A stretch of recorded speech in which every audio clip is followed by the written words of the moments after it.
ஆ? இந்த Google Pay PhonePe எப்படி open பண்ணுறதுனே தெரியலையா? ஆ, என்ன பண்ணலாம்? சரி விடு, நமக்குன்னு ஒரு இளிச்சவாயி வராதியா விட்டுருவான். அப்படி போய் பார்க்கும் வெளியில எவனாவது வருவான்.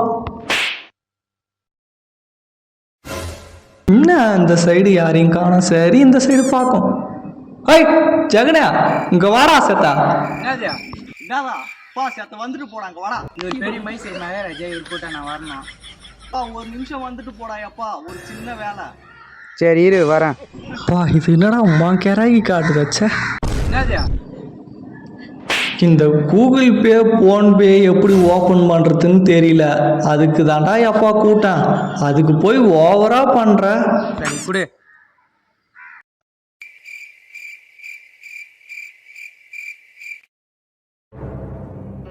இந்த மூதேவிக்கு ஓப்பன் பண்ண தெரியுமா தெரியாதா? இவ்வளோ நேரமாக பண்ணுது. அதுக்கிட்டே கேட்கும். என்னதான்டா எப்பா இன்னுமாடா எப்போ ஓப்பன் பண்ணுற? பண்ண தெரியுமா தெரியாதா? ஃபோன்பே குடும்பம் உங்களுக்கு தெரியாமல் இருக்காங்க. ஒன்றுமே தண்டை நினச்சேண்ணா. இந்த அவன் ஃபோன் எத்தனோடு சேர்றா எப்பா சும்மா விளையாட்டு கேட்டாப்பா பண்ணி கொடுறான். கூகுள் பே ஓப்பன் பண்ண தெரியாது இந்த கருமாந்திரம் பிடிச்சவங்ககிட்ட என்னென்ன வாங்குறோம். ஃபோன்பேக்கும் கூகுள் பேக்கும் யூபிஐ நம்பர் என்னடா போடுறது? 00டா. ஆமாண்டா இதெல்லாம் ஒரு நம்பரு. சேர்றா எப்பா போடுறா எப்பா. சரி இந்த அவன் ஃபோனு. ஏய் அப்படியே அந்த பேலன்ஸ் கொஞ்சம் செக் பண்ணுறா. என்னடா பேலன்ஸ் கூட செக் பண்ண தெரியாம ஏன்டாப்பா கிடக்குற நீலாம்? சேர்றா எப்பா விட்றா. என்னடா மச்சான் 50,000 ரூபா இருக்கு அக்கௌண்ட்ல? அப்பாப்பா கண்ணார் போடாதராப்பா, அது வீட்டு காசி விளங்குமா அது? மச்சான் இவ்வளோ பண்ணியிருக்கேன். 200 அக்கௌண்ட்ல காசு போட்டு விட்றா.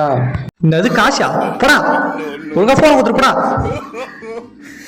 காசா தரமாட்டா உனக்கு இருக்கு வாடி வா. மச்சான் ஒரு நிமிஷம் இருடா. என்னடா அக்கௌண்ட்ல இவ்வளோ காசு இருக்குது, வெளியில மட்டும் யாருக்கிட்டையும் சொல்லிடாதரா. கேள்வி சத்தியமா நான் யார்ட்டையும் சொல்ல மாட்டேன்டா. சரி வீட்டுக்கு போவோம். ஃபோன் வருது. நான் ஓசி குடி மணி அடிக்கிறான், இவன் ஏன் அடிக்கிறான்? சரி எடுத்து பேசும். என்னப்ப ஹலோ சொல்றா மச்சான். மச்சான் அக்கௌண்ட்ல 1000 காசு இல்ல போட்டு விடுறேன். மச்சான் என்கிட்ட எதுரா மச்சான் காசு? நானே ரீசார்ஜ் இல்லாத இருக்கேன்டா. ஏன்டா? என்னடா மச்சான் போய் சொல்ற? உன் அக்கௌண்ட்ல தான் 50,000 காசு கந்ததுன்னு இது கேள்விப்பட்டேன். அந்த தருதலுக்கு தெரிஞ்சது. எவன் பார்த்த வேலைடா இது? அவனா இருப்பானோ? ஹலோ மச்சான் செல்வா அக்கௌண்ட்ல 50,000 காசு கிடைச்சான்டா. ஆனா நான் சொல்றேன் மட்டும் வெளியில யார்ட்டையும் சொல்லிடுறேன் மச்சான். ஆஹா ரைட்டு. அந்த தருதலையால என்ன முடியுமோ அதை பண்ணிட்டானே. பெரிய காந்தி பரபரை பெரிய சத்தியெல்லாம் பண்ணிட்டு போனானே. மச்சான் அது வீட்டு காசுடா மச்சான். இவ்வளவுதானே நம்ம ஃப்ரெண்ட்ஷிப்? உர்றா இல்லடா மச்சான். இனிமே நம்ம ஃப்ரெண்ட்ஷிப் கட்டு. போன வைடா. சரி இறா போட்டு விடுறேன்டா எப்பா போட்டு விடுறேன்டா இறா.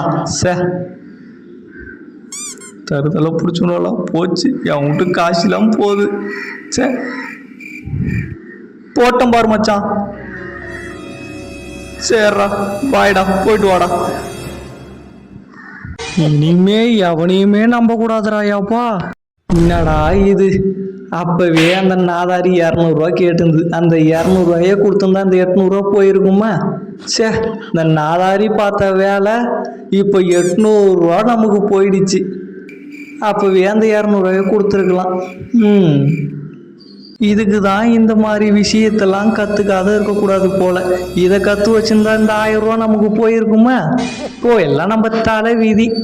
அப்புறமாவது இந்த மாதிரி நல்ல விஷயத்தெல்லாம் கற்றுக்கும். எதையோ ஃபோனில் பார்க்குறோம். இதை கற்றுக்காத இருந்தனால பாரு 1000 ரூபா போச்சு.